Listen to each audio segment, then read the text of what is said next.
So far we've shown how JSON can be used from XBasic to serialize XBasic objects and to generate XBasic objects from a JSON string. And we're now going to move over to the client side, to JavaScript.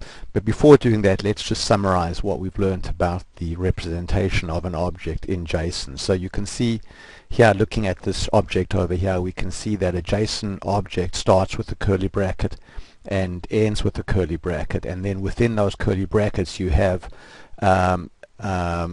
as many name value pairs as you want. So the name value pairs have a property name in quotes followed by a property value with a colon that separates the property name from the property value.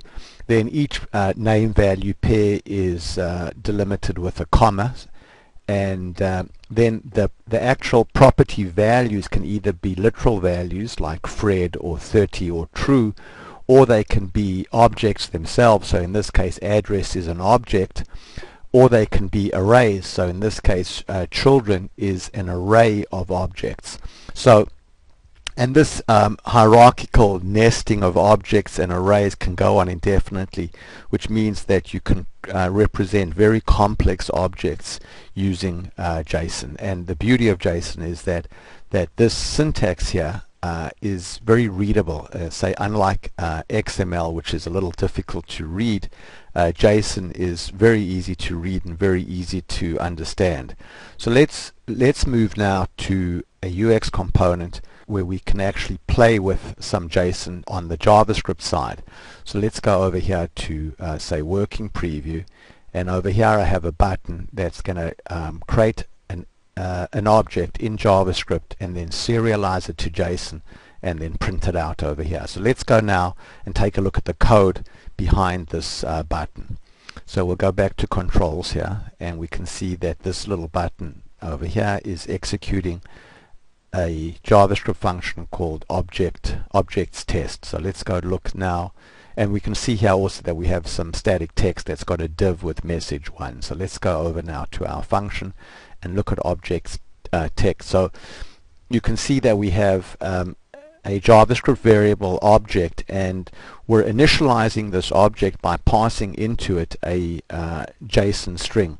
So this is in effect the equivalent on the XBasic side when we said JSON pass to instantiate an XBasic object from a JSON string. This is sort of the equivalent on the JavaScript side. So we're basically initializing an object from something that is called an object literal. So an object literal and JSON look very similar, but they're not technically identical.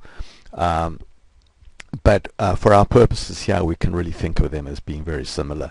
So here we're instantiating a JavaScript object using this object literal syntax. So what we've got here in this object is a first name property, a last name property, and then a children property, which is an array, and the items in the array are objects that have name properties and age properties.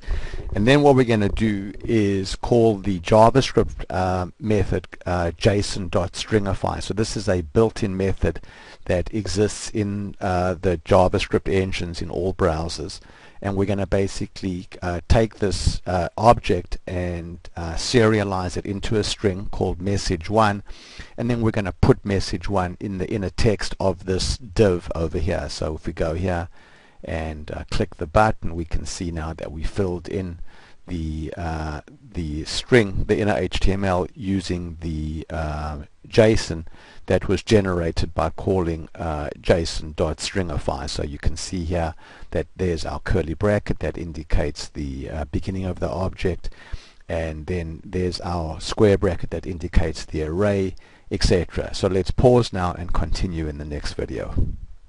So we're talking now about using JSON on the client side in JavaScript, and we've shown how we can use the json.stringify method to take a JavaScript object, serialize it to a string, and then here we're just simply displaying it in the inner HTML. But just like on the XBasic side, where we could use both JSON generate JSON to serialize an XBasic object, and then we could use JSON underbar parse to parse a JSON string to recreate an XBasic object. The same concepts exist in JavaScript on the client side. So let's go take a look now at the code behind this second button over here called parse JSON. So notice also that I have a text area control here, and inside this text area control I've set the default value to some JSON string. So if we go look at the code behind this button, we can see that it's calling a JavaScript function called parse JSON, and if we go look at parse JSON, we can see that what we're doing is just simply reading the value from that text area, and then we're calling the JavaScript method called json.parse. So json.parse is again a method that is built into JavaScript. All of the browsers now support this method, and it's just the inverse of json.stringify. So we're taking the string of JSON that we read out of this text area field, and we're parsing it, and then we're going to do an alert that shows the value of the name field from the second item in the children array. So if we go look at this syntax over here, we can see that obj is our object. So now within obj there are properties. There's a property called first name and a property called last name. So in order to read a value from a JavaScript object, you can either use the square bracket syntax here, or you can use dot notation. So I could have said obj dot children, but it's just as easy to say obj and then square bracket and then the name of the property that I want to read. So I want to read the children property. Now children is an array, and remember that in JavaScript arrays are zero based. So the first item in the array would be 0. The second item in the array is going to be 1.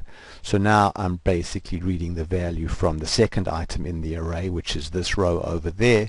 And this row in the array is itself an object, and so if I want to read its name property, I can again use the square bracket syntax and indicate that I want to read the name property. So let's go back now and run this component. And if I go ahead here and click, I can see that it says Joan. But if I were to go here and change this to Jeff and then press parse, you can see that it now says Jeff. So what we've shown now is how JSON can be generated from JavaScript objects on the client side using json.stringify and json.parse in much the same way that JSON can be generated from XBasic objects on the server side by using JSON underbar generate and JSON underbar parse. So next what we're going to do is show how JSON is so useful in passing information back from the server side to the client side and from the client side back to the server side. So we'll pause now and pick this up in the next video.